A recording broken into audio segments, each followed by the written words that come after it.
Ако ти кажем, че не е нужно да имаш никакви кинти, за да започнеш SMA и може да стартираш изцяло безплатно, би ли започнал още днес?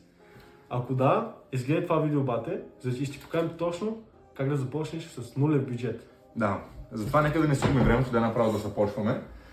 В днешното видео ще научиш как да си преодолееш ограничения мироглед, как да започнеш дори ако нямаш 1 лев, с който да инвестираш в този бизнес и как да започнеш дори ако нямаш никакъв предишен опит. Затова, виж, приготви се, няма да е лесно, но ако беше лесно, всеки педал ще да е в майбах като цяло. Всеки ще се возеше, да. Първо трябва да започнем с начина ти на мислене. И затова сигурно когато ти се върти нон-стоп, не знам какво да направя, как да започна, не съм сигурен дали този метод брача бачка и те 1000 прости. Което е нормално, все пак почваш нещо ново, брат. Да.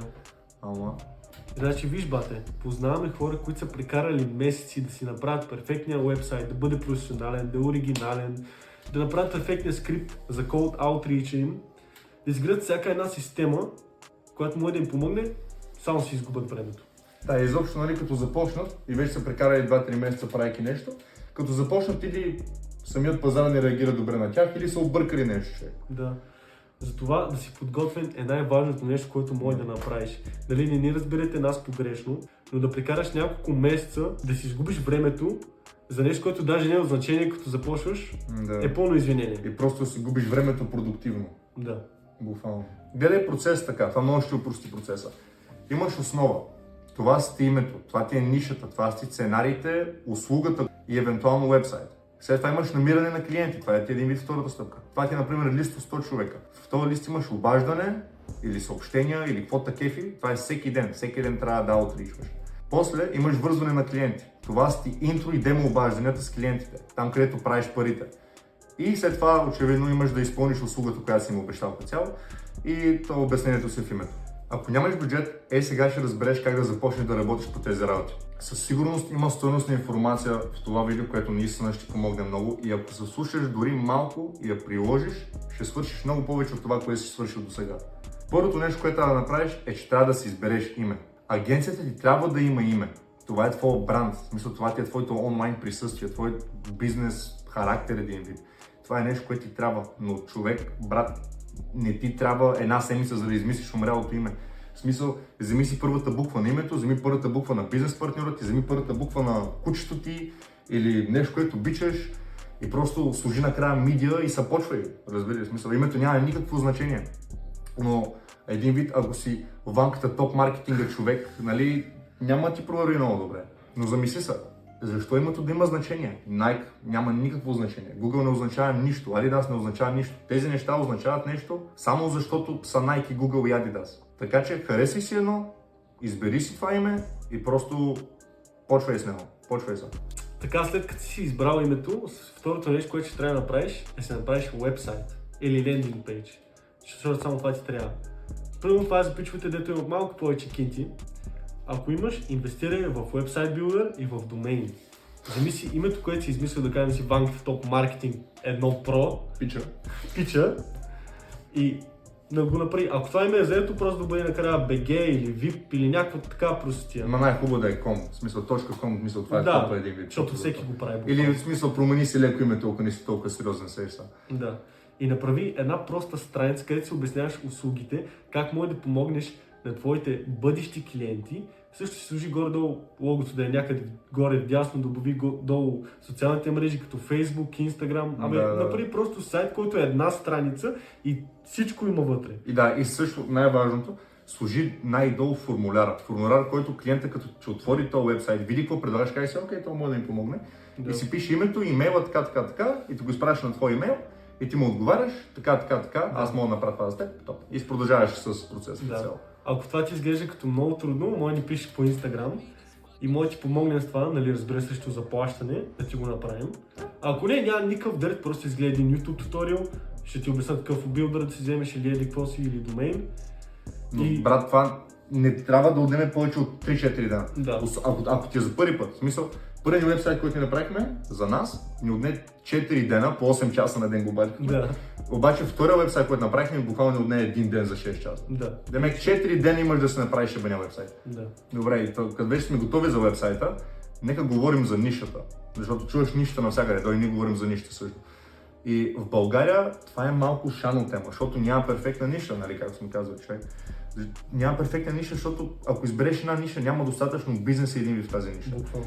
Затова, зависейки много от услугата ти също, може да се рекламираш даже в други държави, ако нещо. В смисъл, може, ако е нещо с да обработваш видео, може да се рекламираш в други държави. Но ако те първо започваш, не мисли толкова за нищата. Просто предлагай се на всеки, който си мислиш, че ще пасне, защото в началото няма да дадеш перфектните резултати. Няма да му докараш 100 клиента от Facebook реклами, няма да направиш първото му видео да е хипервайрал с 3 милиона гледания. Просто не става така. Винаги гледай просто да вземеш работа в началото, след това ще мислиш за ниша, като имаш резултати. Пич! Ако така ви това, което чуеш в момента, не забравяй да се абонираш, не забравяй да напишеш в коментарите какво искаш да е следващото видео, не забравяй да си пуснеш нотификациите и не знам какво друго да ти кажа, защото не съм толкова в настроение. Чуле! Какво е? Бълуш. А за услугата, това вече е нещо, което сам трябва да си избереш. Сам трябва да си избереш дали ще им предлагаш content creation, Facebook реклами, дали ще им ставаш виртуалната секретарка, дали ще им звънка по телефона. Но трябва да не те страх да пробваш нови неща. И трябва... стой, това сега тук е много мъдро. Трябва да имаш сигурност в умението ти да учиш нови умения, а не в умението ти на умението. Word of the day. Затова сега ще ти дадем един кратък и точен, стъпка по стъпка план, как да започнеш с тази информация, която ти давам тук-що. Да, няма да е лесно, но като вече си готов с тези неща, които до сега боряхме и ги изборихме, правиш си имейл, правиш си Facebook, правиш си Instagram, ако някой от тези не ти харесва, а не може да не го правиш. А за какво да качваш в Facebook и Instagram и тия работи? В началото нямаш портфолио, не може да качиш case studies на вече резултати, които си направил като цяло. Затова просто ще качваш какво напоследък се случва в тази социална платформа, някакви tips and tricks, ще качваш някакви стратегии, където си намерил.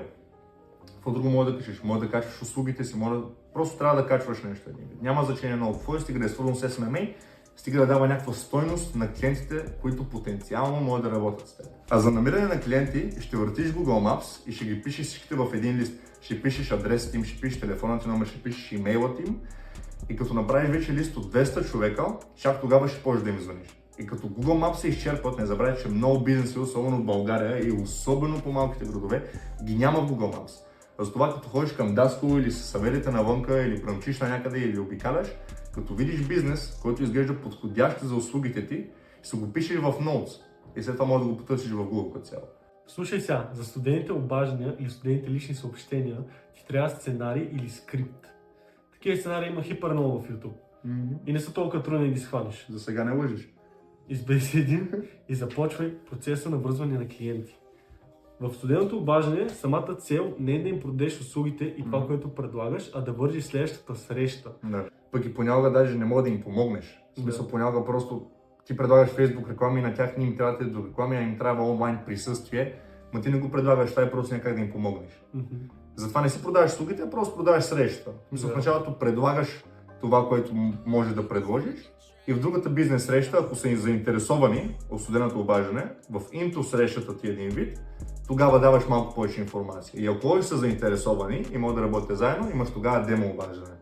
А за интро колът ти вече ще го проведеш като нормално 5-10 минутно обаждане. Ще им звънеш се едно сте авели за 10 минути. И вече, когато си ги вързал за демо колът, в демо кола ще го направиш малко по-професионално.